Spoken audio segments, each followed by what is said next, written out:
Great. So let's go ahead and get started. Good afternoon, everyone, and welcome to our December 8th, 2022 HIV and Aging Policy Panel discussion.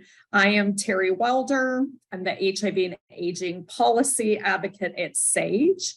If you're unfamiliar with us, SAGE is a national advocacy and services organization that's been looking out for LGBTQ plus elders since 1978.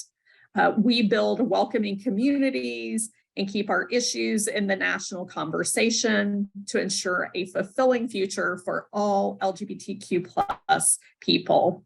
We also have a focus on aging with HIV and engage in policy work to improve the lives of older adults and long-term survivors of HIV. So one housekeeping note before we begin, this event is being recorded. None of our audience members will be seen, so you don't have to worry about that. So I'm thrilled that you're all here to join this discussion with us today. Today we'll be focusing our conversation on policy related to aging and HIV and the potential solutions they could have at the community level. Because we have limited time today, we're just going to be together for about an hour. We won't be able to obviously cover every HIV and aging policy issue, but we'll highlight a few examples that each of us can work on in our own communities. So before we get started, I wanted to speak to the current data that indicates that approximately 50% of people living with HIV in the United States are now over 50. And by 2030, that number is expected to reach over 70%. So recognizing this year's World AIDS Day theme, which was equalize, it's now more important than ever to focus on the inequalities that are holding back progress in ending the AIDS epidemic, including the challenges experienced by people aging with HIV and long-term survivors. Equitable health and quality of life outcomes for aging and older people living with HIV will only be possible if we work in collaboration with one another. All of us are needed to help change policy so that people with HIV age with respect and dignity. So now we'll hear from some of our community members, activists, and policy experts from across the country, followed by some time for question and answer. You'll notice that we have a Q&A button. So as you're listening to the speakers today, feel free to drop in your questions in the chat. If you have a question for a particular person, you may want to start out that question with their name so we can make sure we directed it to them. So we'll be getting opening remarks from a few leaders in the HIV community. So I'm honored to welcome Ronald S. Johnson, who is retired and currently serves as chair of the United States People Living with HIV Caucus. He also works with AIDS United and the Association of Nurses in AIDS Care on HIV and aging policy and advocacy. Ronald's career includes serving as the Vice President of Policy and Advocacy at AIDS United and the Associate Executive Director for Policy at GMHC and New York City's first citywide coordinator for AIDS policy. Ronald served on the Presidential Advisory Council on HIV and AIDS from 1996 to 2001. So take it away, Ronald. Thank you, Terry. And thanks also to you and your colleagues at SAGE for inviting me to participate in today's discussion of policy on HIV and aging. I am one of the over 500,000 people who are 50 years and older and also living with HIV in the US states, the District of Columbia, Puerto Rico, the Virgin Islands, and the US territories in the South Pacific. Our numbers increase when we add people younger than 50 who have survived with HIV for 20 or more years, including people in their 20s and 30s who were born with HIV. Together, we represent the first cohort of people aging with HIV. As people aging with HIV, We have many things in common, but at the same time, each of the stories of our journey with HIV is unique. I was diagnosed with HIV 33 years ago in 1989 when I was 41 years old. I went for an HIV test because my domestic partner had been diagnosed with HIV following an illness. I was not totally surprised at being diagnosed, but it still was a shock. At the time, I was working full-time in AIDS work, but I still felt a sense of shame and stigma, and I had a fear of disclosing my status. I also was sure that I would be dead by my 50th birthday. I was, however, able to take advantage of the knowledge that I was continually getting by working in AIDS and by having continuous health insurance and access to healthcare to become a long-term HIV survivor, and today to be a person in their 70s living with HIV. Being a long-term survivor and also working with HIV in policy and advocacy, I've experienced directly the far too long neglect and lack of awareness of HIV and aging, and the neglect of the needs and concerns of older adults living with HIV and other long-term HIV survivors. We still have a long way to go to reverse the legacy of neglecting HIV and aging, but in the past 3 years, I think the HIV and aging landscape has changed. We saw one piece of evidence of the changing landscape in last year's World AIDS Day with the release of the updated National HIV/AIDS Strategy. Compared with the earlier versions of the national strategy, the updated NAS has an increased focus on people living with HIV who are 50 years and older and other long-term survivors of all ages. I draw particularly attention to the strategy's objective 2.5, expand capacity to provide whole person care to older adults with HIV and long-term survivors. This is the first population-specific objective within the national strategy. The objective is also a part of the overall emphasis in the updated NAS on quality of life and what it takes to ensure quality of life of all people living with HIV. The strategies to meet the objective call for increased collaboration across agencies and sectors.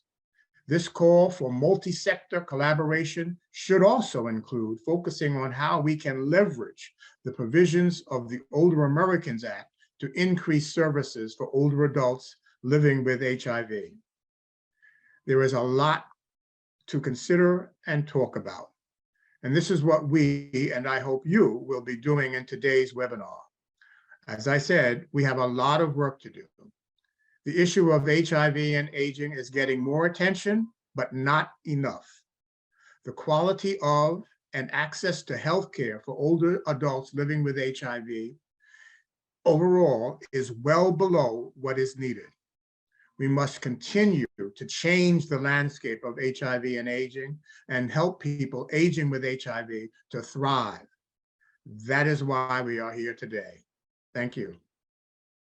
Thanks so much, Ronald. And now I will turn it over to Wahida Jabaz-El, who is lovingly referred to as the legend in the community, who is the Director of Community Engagement for the Reunion Project.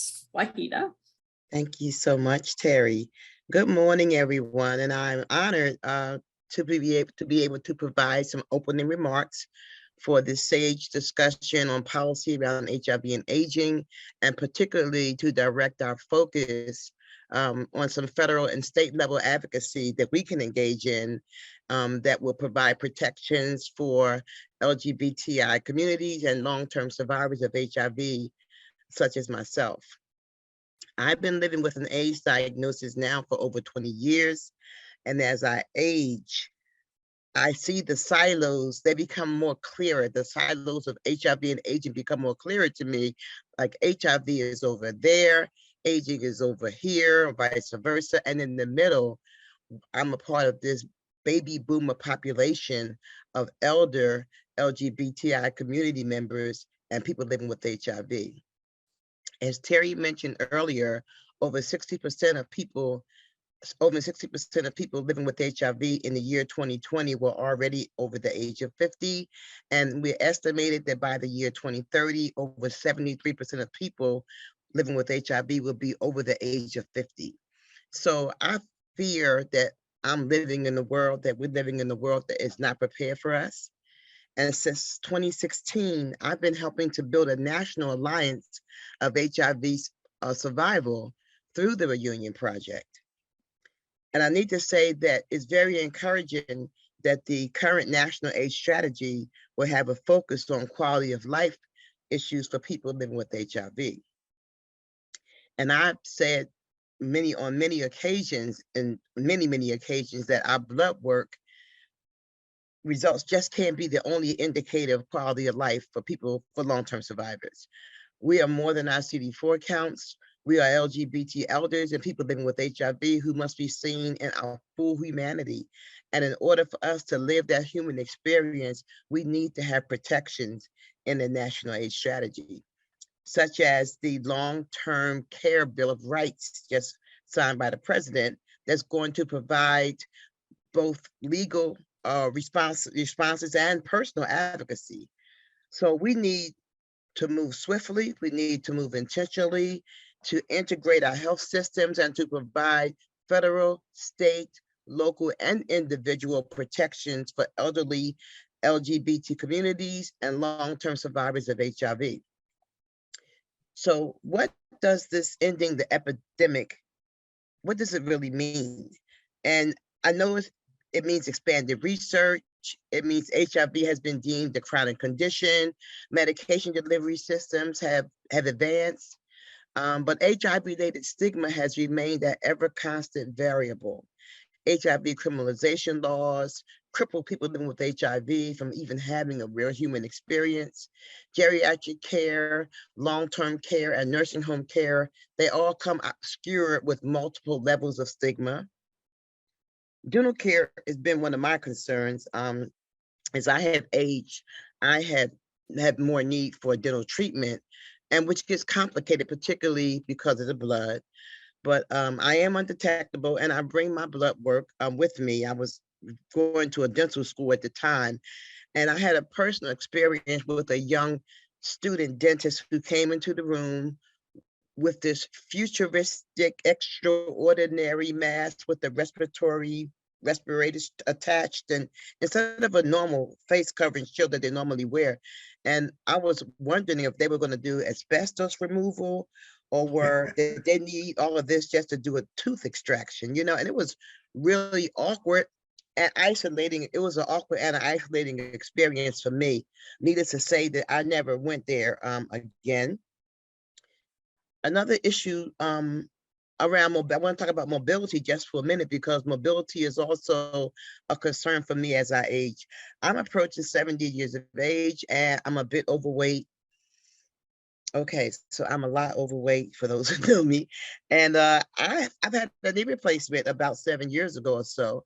I have been offered I've not been really offered any support around mobilization from my medical provider. I do have an inhaler for shortness of breath. I don't always get around as well as I did 20 years ago before I was diagnosed with AIDS. Even like nowadays, if I'm on public transportation, they like lean the bus down so that I could like step up on the bus. And even getting through airports is challenging. I generally request wheelchair assistance in the airport. The service is free, but it's not really free because I'll always give the attendant like a generous tip, on my own. Also on my own, I often rent mobility scooters. Many of you, or hope some of you, saw me at the United States Conference on AIDS in Puerto Rico just about a month ago, and I was on the mobility scooter. And people were really overcome with compassion for me. I need to say that. But it was the only way that I was able to fully cooperate and get around the conference. And I wanted to cooperate in the conference. So it was expense that I took on myself, but I just felt like I needed to do that to be fully engaged. So I can't help but ruminate around the idea that a 70-year-old woman, a 70-year-old overweight woman who is short of breath and who is not living with HIV may have been offered some sort of durable medical equipment. I could be wrong, but there's a huge disconnect when it comes to those of us who are aging, that is, those who are aging with HIV. There's a huge disconnect about what our needs are. And then there's a friend who shared her story about having sleep apnea study. And I'm a person who also has sleep apnea. This friend shared that a young service provider technician who did not want to touch her head to put the leads in her hair, and instead that this technician was using some sort of pronged instrument.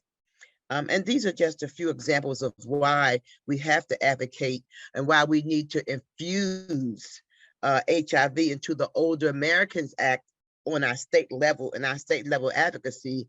And that includes every state, particularly states that are implementing, that has a plan to implement the ending the epidemic plan, particularly for those states. But we need to infuse HIV into the Older American Act.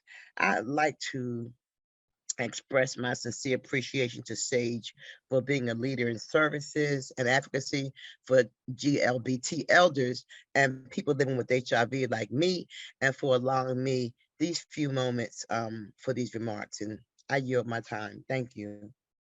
Thanks so much, Wahida. And now I am pleased to introduce Dr. Jeffrey Kwong, who is a widely respected authority in the field of HIV treatment and prevention. In addition to his expertise in HIV clinical care, he's also a leading expert in the provision of care to the LGBTQ+ community, with a special emphasis on older LGBTQ+ adults. He's also a professor in the Division of Advanced Nursing Practice at Rutgers and sees patients in New York City. And he's one of my favorite people in the world. Thank you very much, Terry. And again, thank you to the organizers for allowing me to participate in today's webinar. I'd just like to spend a few minutes to speak about issues salient to HIV and aging from a provider and health systems perspective.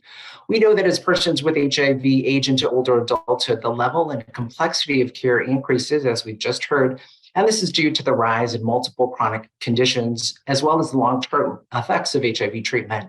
And all of these issues are layered on top of the challenges of HIV stigma, as well as ageism. We also know that the field of gerontology is considered a medical specialty in and of itself, just as HIV care is considered a specialty.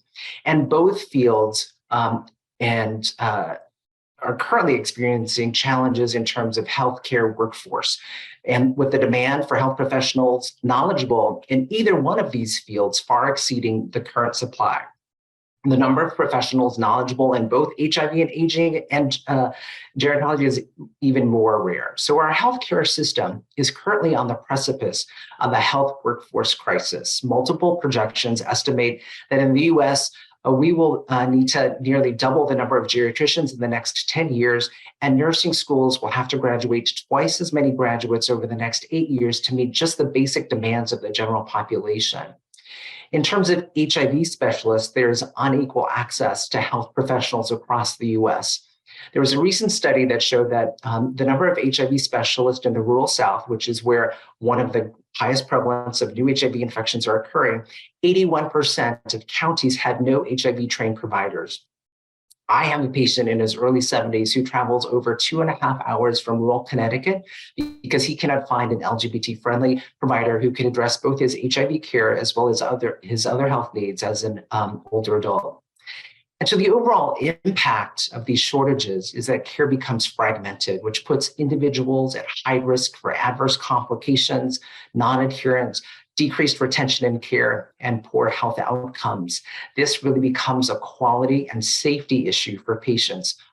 This leads to greater disparities and other issues that go unaddressed, widening our healthcare disparities among older LGBT adults living with HIV. So what do we need to do and what can we do? Health professionals need to be knowledgeable and trained in both geriatrics and HIV, and this is applicable across all health professions, not just physicians and nurses, and across all healthcare settings, including hospitals, community health centers, as well as home care and long-term care facilities. We need to make geriatric and HIV contact mandatory for health professionals through ongoing training and integrated into health professional training programs. There was a study that showed that actually only about 48% of health professional training programs require content in geriatrics, and even fewer require HIV content, if at all. We need to provide education to empower persons aging and living with HIV, as well as caregivers, on the expectations and type of care that should be considered standard of care for persons aging with HIV, so that people know how to advocate and demand the care that they deserve. We need to ask and advocate for consumers to demand and ask that their providers be certified and credentialed and knowledgeable in both of these specialties, because by voicing demand, you can create change. And we need to help provide and support services that allow adults the ability to easily access healthcare to successfully age in place. So with that, I will pass it on.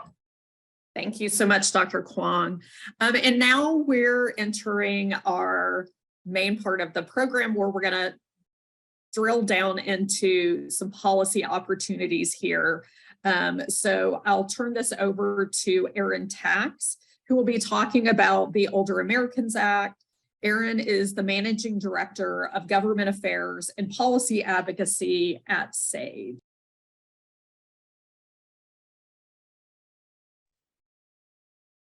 All right, let's see if you can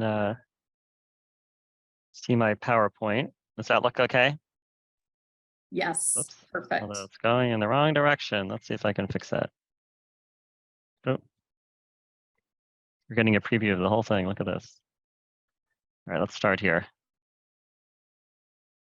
All right, we're in business. All right, thanks so much for having me today. So I'm Erin Tax, he, him pronouns, Managing Director of Government Affairs at SAGE. So here you see Lyndon Johnson on the screen. And the reason we're seeing Lyndon Johnson is he was around and was instrumental into seeing the passage of the Older Americans Act. The Older Americans Act is the primary vehicle for the organization and delivery of social and nutrition programs for older people in our country. The most famous program that people have heard of is Meals on Wheels, and that's a great example of what the Older Americans Act does. The whole goal, the whole MO behind the OAA is to enable people to age in place in their communities. So that's what we're talking about today. So here's some examples of what the Older Americans Act does. It funds senior centers, meals, as I said, both congregate meals in senior centers and home delivered meals, job training, health promotion, transportation, caregiver support. It is funded through the Administration for Community Living, which is kind of like our federal Department of Aging and Disability.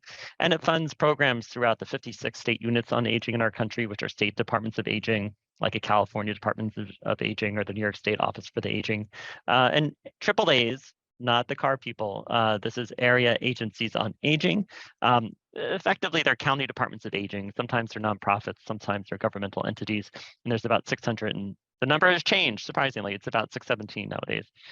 They lost a few. Who knows what happened? All right, so how does this all work? You see some information on the screen about the types of programs, services, and supports the Older Americans Act funds. The money flows down from the Administration for Community Living, flows to those 56 state units on aging, and then flows down to those area agencies on aging. And then it flows down to the 20-something thousand service providers across the country. And SAGE is an example of one of those. We run about a half dozen LGBT targeted senior centers in New York City. So we are the recipients of funds from New York City's AAA, DFTA, the Department of Aging, and New York City or New York State's State Unit on Aging, NYSOFA, the New York State Office for the Aging. That's a good example of how this all works. So why do we have this no smoking / no anti-LGBT sign here? That's because in 2020, the Older Americans Act was being updated, being reauthorized by Congress, and we are trying very hard to get LGBT folks, as well as those living with HIV, designated as target populations under the Older Americans Act, so-called populations of greatest social need. And the anti-equality forces in charge of the Senate at the time said, We don't oppose you on substance, but we will not allow anything to move forward that explicitly references LGBT folks. So they said, well, consider language, just don't explicitly mention LGBT folks. And unfortunately, there wasn't, I would say, the political support to even move forward on anything related to HIV. Fingers crossed that will change in the next reauthorization. So what did we do? We worked with some folks in Congress to come up with some compromised language. And what does the compromised language say? You see that here on the screen. It basically says that every state unit on aging and every AAA in the country need to do three things. Number one, engage in outreach to LGBT with older folks. 2, collect data on their needs. And 3, collect data on whether they are meeting their needs. And the way we say LGBT, it's kind of a mouthful. You'll see it on the slide to the right in bullet point A. It's older individuals whose needs were the focus of all centers funded under subchapter 4 in fiscal year 2019. If you look into that language, you see SAGE's National Resource Center on LGBT Aging, and who are the individuals who are served or the focus of that center? LGBT folks. So that's how we get LGBT into the OAA, like the makings of a song. All right, next slide. So how about older people living with HIV? What's the latest on that front at the national level? Not long after the Older Americans Act passed, with that cryptic LGBT language, the Administration for Community Living came out with guidance. This is on August 5th, 2021. If you go to sageusa.org/ACL guidance, you can pull it up for yourselves and take a look. It's rather long and complicated, but what you'll find in there is some language concerning LGBT folks and those living with HIV. And the short version of what it says is that ACL, this Administration for Community Living, believes that both LGBTQ plus older folks and those living with HIV are in fact populations of greatest social need.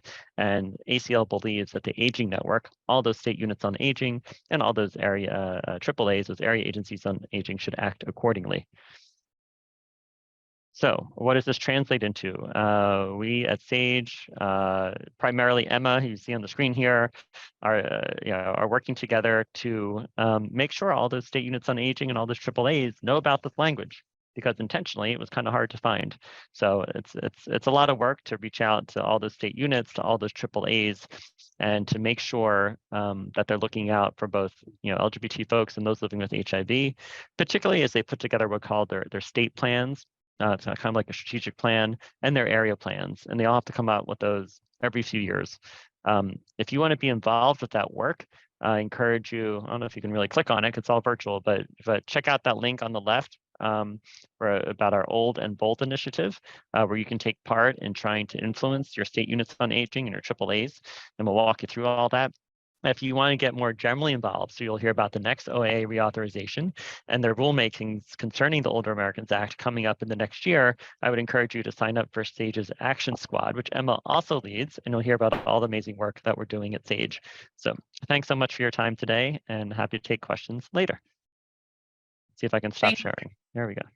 Thanks so much, Aaron. And we will be sending a follow-up email to everyone who registered with many of these resources.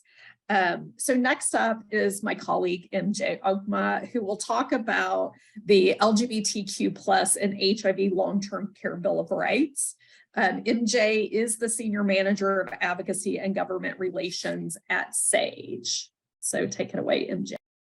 All right, thank you so much, Terry. So before we get started on diving in exactly what this piece of legislation does, I do want to re-stress what Terry and our opening speakers really touched on the top of the hour, which is to highlight just how quickly the population of people over 50 living with HIV is growing.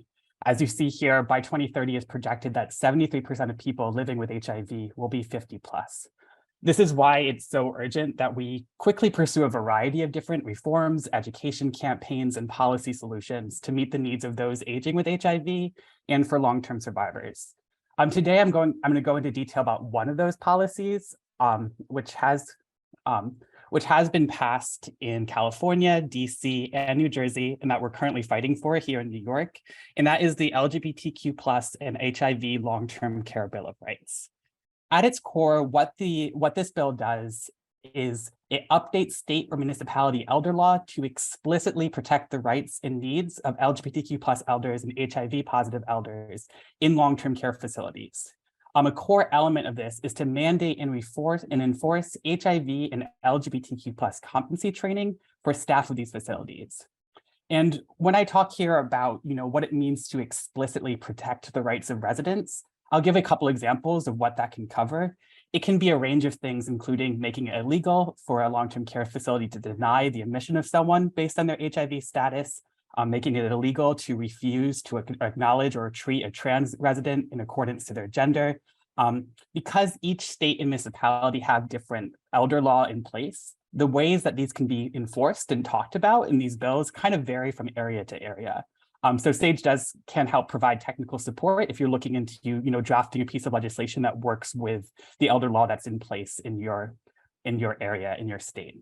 I want to take a moment to hone in about why the Long-Term Care Bill of Rights is needed. LGBTQ+ elders and older people living with HIV suffer very high rates of social isolation and are less likely to access informal caregiving. This is due to a variety of factors, a large number of factors, including stigma, rejection by family and friends, and the loss of so many peers during the ongoing HIV epidemic. Data has shown that LGBTQ+ elders are 2 times more likely to live alone and 4 times less likely to have children than their heterosexual peers. Additionally, they're often aging at the same time as their self-made support systems, making it really difficult to age successfully in their homes and communities. This means that people aging with HIV are more likely to have to rely on long-term care, but at the same time, there is understandable distrust in these settings. HIV stigma and discrimination is very real, and there are ongoing problems within long-term care facilities. There are reports dating back to the 90s about the discrimination by elders and what they've faced in these settings, and very little progress has happened since. In a recent case out of Nebraska, 6 different facilities denied an elder with HIV and Alzheimer's. At one point, his caretaker was told by a staff member just to drop him off at the hospital because there was no way a nursing home could take care of him. That is a very extreme example. But even for staff of facilities that are not openly hostile, it's not always clear what the best practices are to provide care for residents living with HIV. And this legislation would address that as well through the training aspect of the legislation. And finally, one thing I want to address as the last thing on this list is establishing a Bill of Rights is also a powerful tool for self and community advocacy to make it easier to demand the deserved care at these facilities. So these kind of all add up to why this is such a powerful legislative solution. I really wanted to focus on the Long-Term Care Bill of Rights, but I do want to touch on a few other pieces of legislation as well to kind of give an idea of other things that are out there that are really important to reform for. The LGBTQ+ and HIV Long-Term Care Bill of Rights really focuses on long-term care facilities, but the ideal for most elders is having the support systems in place to age in their home and in their communities. So to that end, I just want to briefly touch on 2 other policy solutions. The first being, and Aaron spoke about this a little bit, is designating LGBTQ+ and HIV-affected elders as populations of greatest social need. Well, the federal language, as you saw, can be a little bit complicated and vague. Every state has the authority to name these populations as greatest social needs themselves. We just had this signed into law this year here in New York. And what this does is it helps ensure that mainstream non-LGBTQ+ aging providers do explicit outreach to HIV-affected elders and LGBTQ+ elders and provide data and concrete data and information about how they're serving those populations. It also requires community collection and reporting for how they're serving those communities, so it adds a certain layer of transparency. So this is another piece of legislation that's really important. And finally, one thing I want to touch on is working to ensure bills and policies have an inclusive definition of family. So it really reflects the kind of support systems that LGBTQ+ and HIV elders have. I'll give 2 examples really quickly about what we have here in New York. One, there's a bill that was working to expand paid family leave, and we're working to make sure that that is inclusive to families of choice and is inclusive to the care structures that LGBTQ elders have in place to make sure that they can also get that benefit of expanded paid family leave and medical leave.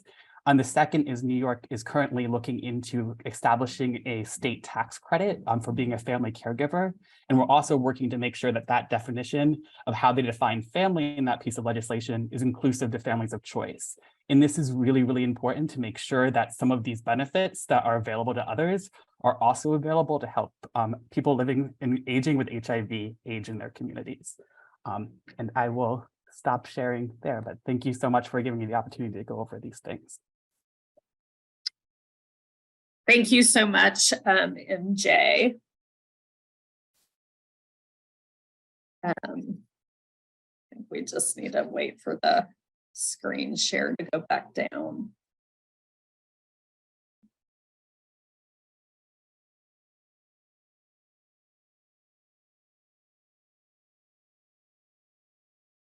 MJ, I don't know if you're able I to. apologize. My It's computer okay. froze. Give me, I'm so sorry. Great. Thank you so much. And thanks for your cat joining us today. So we'll now have a moderated panel discussion on best practices when trying to pass legislation and or policy in your state. So I'm pleased to introduce Lauren Albrecht, who proudly serves as a policy consultant for Garden State Equality on a part-time basis. In her political capacity, she serves as the chair of the New Jersey LGBTQ Democrats. We will be joined by David Griffith right after Lauren. David is the Director of Programs and Outreach for the LGBT Elder Initiative at the William Way Community Center in Philadelphia. In this role, David works with LGBTQ plus older adults, volunteers, and collaborating agencies to develop and implement community program for LGBTQ plus elders and older adults living with HIV. David also engages in advocacy work to improve the inclusivity and cultural sensitivity of the healthcare system and aging services network. So Lauren, we'll start with you first. Can you please tell us about the process? First of all, congratulations, to get the New Jersey LGBT and HIV long-term care Bill of Rights signed into law in 2021. We would also love to hear any best practices or tips on how that happened and possibly how people could move that forward in their own state. Sure. First, I want to thank you, Terry, for reaching out and inviting me to be here, and all of the panelists here. I feel really honored to be in such esteemed company, and it does, I'm not going to lie, sometimes give me imposter syndrome when I'm seeing it on a panel with such accomplished and really powerful other people. It kind of really chokes me up. So I just want to thank you guys so much for this opportunity and to let Garden State Equality into your space here for services for LGBTQ elders. It's not what we do in our full-time capacity, but it is adjacent to what we do. So we're just grateful for your partnership.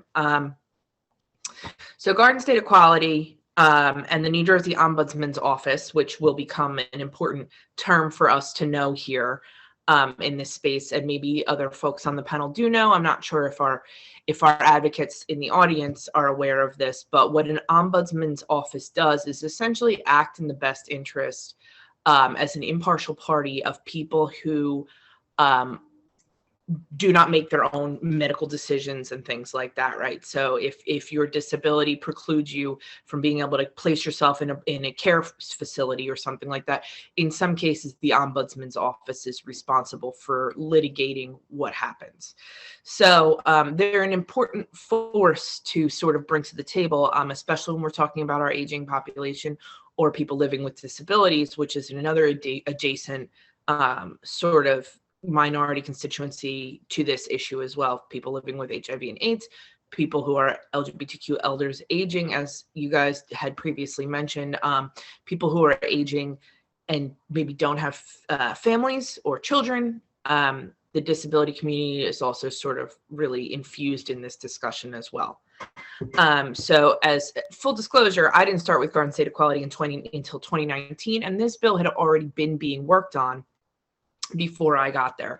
I believe it had been introduced the prior legislative session. So I'm kind of in the weeds here. If not everybody's familiar with how legislation works, it gets introduced. And if it doesn't pass within a 2-year time period, it expires. It needs to be reintroduced. So I believe it was introduced one session prior to when it passed, and it expired, and it needs to be reintroduced again, which is a little bit of lifting and a little bit of work. And if everything goes to plan correctly, we just, we have our sponsors, we have the bill, it gets voted on, it gets voted on again, it gets voted on again, it passes, it gets signed into law by the governor. And that's not always how things work. Sometimes it's not as straightforward as that, but it would be nice if it were. So I feel like it's important to say that much of the credit to the passage of this bill, the first of its kind in the nation, I believe, was due to the work of people, far before me and far above me, as far as, the impact that these people have always had and the work that they've put into this. So I kind of came in at a point where I get to take some credit for it. But the heavy lifting, a lot of it was done before I got there. So that's just my disclosure on this. I always feel obligated to tell everybody that. So in November of 2019, when I came on, this initiative was already underway. My predecessor had already started setting up coalition and groundwork. And we'll talk a little bit more about what I mean about coalition and stakeholder as far as when we talk about tips to getting a bill like this passed. We did have at that point in time a really functional group of our staff meeting with older LGBTQ adults and hearing their needs, and the Ombudsman's office had already been conducting those meetings as well, because it was in response to us receiving reports and complaints, obviously, from constituents regarding the lack of competent care for LGBTQ adults and adults living with HIV and AIDS in nursing homes and other long-term care facilities. So oftentimes, obviously, as we all know with our community, the impetus or the catalyst for legislation only comes at some points when we're already experiencing a problem, right? And we're experiencing problems that maybe the general population would not experience as well. So, oftentimes legislation comes as a response to something that's already happening. It's great when we get out ahead of the problem, but sometimes it's reflexive and playing defense to something that's already happening to our community, as we already know. So we'd heard about this concern from national partners as well, like the Equality Federation and you guys at SAGE and AARP. So, we had an existing older LGBTQ adults program of support, education, outreach, and we started bringing in the component of asking for, what are you concerned about when you live in a nursing home? I myself, never having lived in a nursing home, need to hear that from the people having these experiences. I can't guess on anybody's behalf, obviously. So we began to outreach to our community partners, such as Broadway House, which is an assisted living facility solely with the purpose of assisting people living with HIV as they age into long-term care. Hyacinth, which is our research funding and policy organization, and the Ombudsman's office. And we brought together this really varied group of stakeholders from all different causes, I would call it. So we have the LGBTQ cause, with the disability cause, with the HIV and AIDS cause, with the social services cause. And that's important because when we ask for legislation, it holds a lot more weight and brings a lot more to the table when we can provide data from a bunch of different viewpoints, instead of Garden State Equality just knocking on the legislator's door all the time, which is great too, and sometimes does work. In a place like New Jersey, where we do have a lot of friendly or allied people in legislation who are always asking us what we need and how they can be of service to us, which is great. But when we bring a strong coalition of respected organizations to the table, it really provides a much better picture, and it makes for a better bill.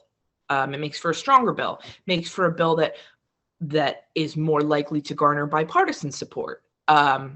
So these are just my personal experiences or my personal views on how we get legislation passed. I mean, and I could probably talk about this forever and ever, but regarding this particular bill, it was super important for it not just to be Garden State Equality asking one legislator to move a bill about expanding essentially what we consider our rights or equity and equality in nursing home facilities, which I think, we've all succinctly said in some way or another.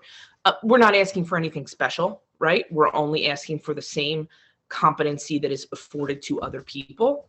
It's just that ours looks a little different sometimes. Nobody's asking for, we're only asking for equity measures, really. And that's what we're always asking for, unfortunately. It's just unfortunate that we have to ask for them and sometimes other people don't. So the Ombudsman's Office was particularly instrumental in helping to format the actual policy and language, providing the information to the legislative partners, because they do have a good handle on the operations, I would say, of long-term care facilities, the operations and policies that are already in place there. For sponsorship, we do have existing many relationships with current and previous legislators in our state that I would personally consider champions of equality. Former Assemblywoman Valerie Huddle, Senator Vingo Powell, Senator Andrew Zwicker, Assemblywoman JC, Assemblyman McKeon. So when we're looking to discuss prospective legislation, I know where we're going. And this may be a little more difficult in states where there are not overtly a whole bunch of legislative partners, and your strategy obviously has to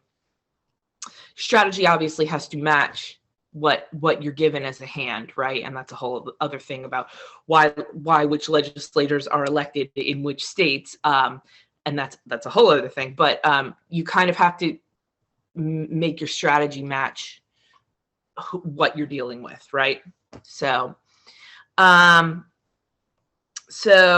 we worked with them. We formatted a campaign to our mailing list to email their legislators and to get the bill heard in committee, testimony and vote. And then again, after the bill passed both committees, to get the bill heard for a full vote. So we did rely on our mailing list and our constituents to ask their senators and their assembly people to sign on and support and vote yes. And we provided an educational campaign to our constituencies.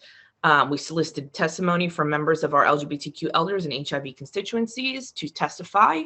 And as these things happened in the very beginning of COVID, we had to do this virtually, which provided some unique challenges for our LGBTQ elders who may not have always grown up with a computer like I did. So there were a bunch of hurdles along the way that we did not previously foresee happening, but we made it work. When you want something bad enough, you eventually find a way, and we did. So yeah, I'll wrap it up. I promise, Terry. I promise. I saw your email, your note. So the bill was signed into law by Governor Murphy in the first quarter of 2021.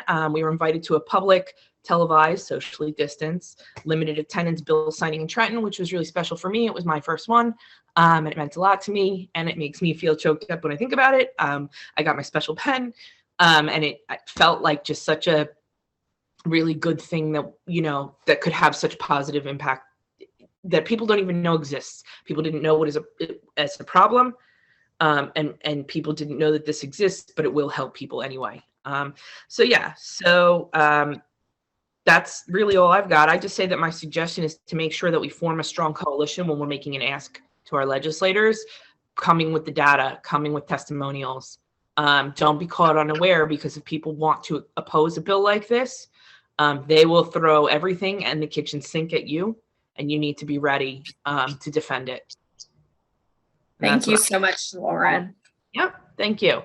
Thank you so much. And I appreciate you bringing up collective liberation, because it's important to intersect HIV, LGBT, disability justice, etc., and the importance of working in coalition. We're stronger when we work together. So I'd now like to turn over to David to talk about the work that is happening in Pennsylvania around state plans on HIV, any tips or best practices you can offer and how people can get involved, navigating networking in the aging space to get HIV on agendas. Basically, how do people get involved? Absolutely. And thank you, Terry. Thank you to Sage for having this event and for having me here. So a lot of our successful advocacy at the Elder Initiative at the William Way Center here in Philadelphia has come through building relationships with our AAA. For us, that's the Philadelphia Corporation for Aging, and with our state unit on aging, for us, the Pennsylvania Department of Aging. One of our recent successes was actually just working with the Department of Aging to host Pennsylvania's first ever Institute on HIV and Aging, which was held this past October as part of our LGBTQ Aging Summit. Long-term care Bill of Rights is next for us. We were just in a meeting last night strategizing with some state partners on doing that. So for those newer to the aging services world, Aaron touched on this in his comments, but just to reiterate, Area agencies on aging, or AAAs. These are the local, could be city level, county level, sometimes multi-county offices that are responsible for overseeing the delivery of aging services locally or regionally. So older Americans dollars come in from the federal government to state units fund the AAAs, AAAs fund services locally, or in some cases implement them themselves. And so we're talking supports for senior centers, home delivered meals, transportation services, caregiver support programs, referral lines, eligibility assessments for in-home support. And AAAs, they come in all shapes and sizes and structures, but there are these sort of common areas that they're responsible for. And so because of that, there's no one size fits all approach to doing advocacy with your AAA. But again, there are some commonalities and different points of entry that community stakeholders, HIV service organizations, community members can pursue to start developing those advocacy relationships. So one big one for AAAs is that all AAAs have to do an area plan on aging. This is a typically 4-year, some states require them more frequently, but essentially a strategic blueprint that's going to outline the AAA's priorities for the upcoming 2, 3, or 4 years in their delivery of aging services. And they're expected to include the goals, to have goals related to elements of the Older Americans Act, come up with measurable objectives for how to meet those goals, and come up with strategies and action steps that are going to realize these objectives. So those goals, objectives, and strategies are all places that AAAs could make some commitments to better addressing the needs of older adults living with HIV in their communities. And AAAs are required as part of this area plan process to hold public hearings, to solicit community comments, have community listening sessions. So get on your AAA's mailing list to get notices about these forums and listening sessions. You can contact your AAA at any time to ask for a copy of their current area plan. It might already be up on their website. Confirm when their next one is going to be published, and request a meeting with the AAA leadership in your the leadership at your AAA to talk about the need to better address the concerns of community members who are living with HIV, and making sure that these area plans are going to address those. You don't need to wait for the public hearings. You can really reach out to your AAA leadership at any time. And in fact, you don't even have to wait for the area plan process to start, but that sometimes is a nice entree to requesting those meetings. Similar process is going to take place at the state level. Again, usually 4 years, in some cases 2 or 3. But that every state unit on aging has to develop their state plan and submit them to the federal government, the Administration on Community Living. And they as well are going to have public comment periods, ideally community listening sessions in different parts of the state. One of the things that we did in 2020 was we have an aging work group, part of our Governor's Commission on LGBTQ Affairs. And we did some community surveying across the state and used this survey data to craft recommendations that we submitted to the Department of Aging of things to go into the state plan. And really were intentional about tying our recommendations to the specific goals that we knew were going to be part of this plan. So whether you choose to start at the local level with your AAA, at the state level with your state unit on aging, it's really important that they're hearing feedback from community stakeholders about their needs and concerns. I just want to quickly touch on a couple of other things, because area plans and state plans are not the only ways to start these relationships with your AAA or your state unit on aging. AAAs have community outreach departments. Smaller ones, it might just be one staff person, but invite your AAA to your World AIDS Day events, your community programs, community testing events, health fairs, starting to build those relationships. AAAs do health and wellness programming. Connect with their health and wellness staff to explore possibilities for collaboration. We've done some joint programming with our AAA to include education about HIV as a manageable chronic illness when they're doing programming on managing chronic disease. They have info and referral departments. It could be an info line, a helpline, for service providers, make sure that these departments know about you, your organizations. They're the ones who are referring folks who are calling for services who might be well served by your organizations. AAAs hold public hearings for things other than their area plans. We go to our AAA's budget hearing every year, not necessarily to request a specific budget line item, but just to get in front of their leadership to talk about our organization's priorities and how they can be doing more to support LGBTQ elders and older adults living with HIV.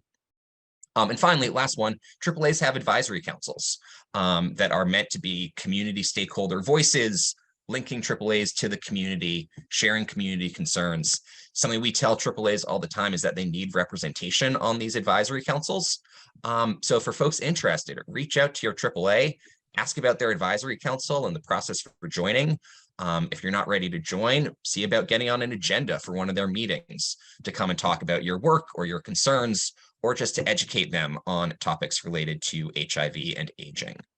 And so again, there's no one size fits all approach to this advocacy with your AAA or your state unit, but hopefully having sort of these multiple points of entry is going to help to create these relationships and further your local advocacy. Thank you very much, and I turn it back to Terry. Thank you so much, Lauren and David. So I'm aware that we're getting close to the hour, so we will just run a little bit over. So we have just one more piece to this program, just to provide some tips and tools for organizing that might be helpful. And I'm going to co-present this with my colleague, Emma. So like I said, we're going to go over some organizing tips and tools. All right. So I think the takeaway here is that anytime we identify a need and we engage in policy or start creating a campaign around a need, campaigns start with people. And basically what we're doing is we're building people power for change. So the more people that we have, the more people who can speak truth to the folks who are the gatekeepers around the things that we need. So in activism, the question is always, do you need a strategy or do you need a tactic? And you actually need both. So, a strategy is like your roadmap. It's your design of a campaign which centered on the analysis of these power relationships that you have to negotiate and work with. A tactic is actually the individual steps that you need to carry out your strategy. And you can use a range of strategic tools, but I think what's the most important is that you actually use those tools. And these tools can help us plan and think collectively about our goals, the steps to get to our goals, and what's all needed. So there's a lot of planning tools, but one of the easiest to use is the Midwest Academy strategy chart. And the Midwest Academy is one of the premier activism camps or advocacy camps, if you will, to teach people how to organize. They have trainings throughout the year. Many of them sell out pretty quickly. You can do a quick Google to find out more about them. But I love the Academy's strategy chart because it provides you really one space to see your whole campaign. It reminds you of goals, your resources, and it keeps a running list of tactics. So here's the Midwest Academy strategy chart. And as you can see, it helps you identify your goals, all the different organizational considerations, like list all the resources that you can bring to the table. Is it money? Is it the number of staff? Is it your reputation? What constituents or allies or opponents do you need to think about? Like, who cares about this issue? Who's going to oppose it? What are your targets? Your primary target is always a person. It's never really an institution or an election body. And who are your secondary target? Who has the power over the people with power to give you what you want? And then finally, your tactics. So for each target, you need to list your tactic. The tactics could be a media event or public hearing or a lawsuit or, a piece of legislation that you're trying to pass. The other thing to think about is, do we have a shared POP, which stands for purpose, outcome, and process? So it's everyone who's working on, for example, passing the long-term care bill of rights for the LGBTQ plus and HIV older community. Have we talked about why are we undertaking this? What's the purpose? And what are the specific outcomes we want to accomplish? What steps are we going to achieve to get these outcomes and fulfill this purpose? So I'm going to turn it over to my colleague, Emma, to kind of take us through the rest of these tools and tips. And they're going to talk about power mapping and some other resources. So I will try not to talk too fast, but thank you, Terry, and thank you to our panelists. Thanks everyone for joining today. I'm continually learning from all of you and the work that you do and the knowledge that you have. So I'm grateful to be in space with you all. For those that don't know me, I'm Emma Basir. I'm SAGE's manager for civic engagement, and I use they, them pronouns.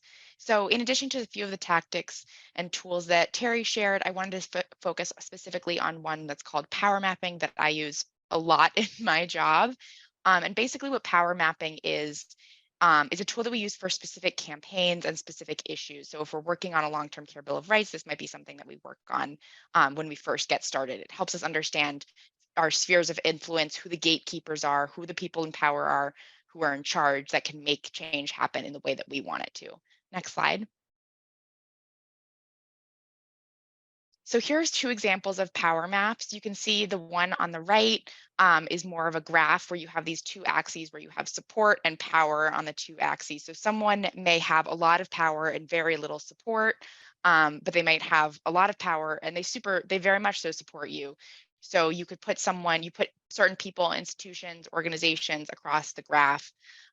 So for example, if you're trying to advance a long-term care bill of rights, like we've talked about, you can place the chair of a health committee in your legislature pretty high on the power axis. And then what you want to do is work to get them high on that support axis as well. It helps you understand who's working against you, who's working with you. So you can be aware of who they are and also know where to focus your influence in a really targeted way and use your energy strategically to maximize your impact. So you can go to the next slide. So once you've actually mapped, where do you want to go next? This is definitely a dynamic tool that I use. How do you want your map to change, move key people toward the support? Maybe there are new people coming into power that weren't there. You're learning you're learning about someone that has more power that you didn't know about before. It'll help you think about kind of the stages of who you need to bring in that'll influence those people. Who are the people that will influence those folks who are really high on the power axis? And then who are the people that you want involved in the work early on that are really going to champion the issue and push it forward, and then also bring issues and insight that you may not be able to? Who are the allies that you need to get on board to get the work done? So for example, if you're working on a long-term care bill of rights, like we've talked about, you may want to work closely with care worker unions like SCIU, because unions are one, amazing organizers and often hold a lot of organizing power. And two, we also want to make sure that our policies are taking the worker's perspective into account because they have a lot of organizing power. We don't want unions and care workers against us, and folks in the nursing home space are really great allies to work on this in coalition like we've talked about. Like I said, it's a process, not a product. Your map is likely going to change and shift as people become more or less supportive. You become aware of people that have power that you weren't really aware of before. Their support changes. You can go to the next slide. I think another thing to think about in terms of organizing too is seeing and recognizing the qualities that we have that make us a good organizer and really lean into those qualities. It might be someone's ability to public speak. It might be someone's ability to listen, your ability to build bridges and coalitions. When we're using the strategies we're talked about today, we really want to work with what we have and not what we don't have, and build those skills up. So you can go to the next slide, Terry. So the most important thing that I try to thread through all of my organizing every day is the importance of the stories of those most impacted. What we're organizing for should always, always, always be driven by the stories of those who are most directly impacted. You may often hear in this space the phrase, nothing about us without us. These stories should be the ones that are prioritized, the ones shared with key decision makers in hearings and meetings with legislators, and then also thinking deeply about who's making decisions in the work and in your campaign. Are they the people who are most affected by the issue that you're organizing around? So in this case, older folks living with HIV. Terry. Next slide, yeah. So organizing is really about shifting power from one set of people to another. It's important to think about the difference between organizing, mobilizing, advocating. These are all slightly different things that are used for different things, but organizing is the one tactic where you're really trying to shift power from one set of people to another. I'll go to the next slide. So one of the things that I really want to stress too, after we've kind of sped through these tactics, is that the SAGE policy and advocacy team is here to help and work with you. I've dropped my email in the chat, in the Q&A a few times. So if you haven't looked, feel free to look at those answers that I popped in there. If you have ideas, if you have campaigns, if you don't know where to start, reach out to us at advocacyteam@sageusa.org, and we're here to help. You can go to the next slide too, because we have some resources on our website as well at sageusa.org. If you go through a website, you can see a part that talks about our advocacy by toggling through the menu at the top of the screen. We'll also be sending a follow-up to everyone who attended with all of these resources and a link to the recording. So there's no need to kind of write this down. We're going to follow up with all the information. Don't worry. And I just want to thank everyone so much for attending today, for everyone's work, especially folks on the panel. And I'll turn it back to Terry now. Thank you so much. First of all, thank you so much to all of our speakers today. I apologize for running over. I probably should have booked this for an hour and 15 minutes. Our hope is that the information that you heard today will inspire action to improve lives of those aging with HIV. Like Emma said, we'll send out an email in the near future with information on several of the topics we discussed today, including some of the SAGE branded fact sheets.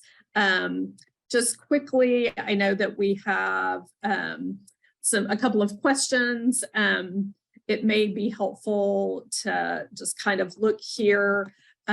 Somebody asked, do we know if anybody is working on a long-term care bill of rights in Washington State? Emma, I don't know if that's something you could answer. Sorry, there was something covering my mute button. So I don't know anyone particularly that is working in Washington State. But we do have some partners there, and we have folks that we can work with, and we're always looking for places to expand our policy menu. So you can reach out to the advocacy team at sageusa.org, and we can kind of have a deeper conversation about who we have there and what we want to do next.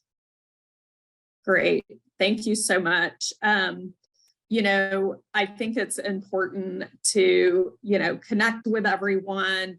It looks like people are like, how do we get involved from Texas?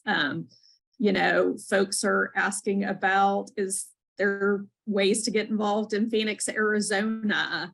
One person asked, now that there's New York, California, Illinois, and others who have led the way around some of these important legislative issues like long-term care bill of rights or designating people with HIV and the LGBT community as communities of greatest social need, which states do we think are the most primed or likely to designate LGBTQ plus elders and older adults living with HIV as groups with greatest social need? So I don't know, Erin, if that's something you want to weigh in on, or Emma or MJ or any of the other folks.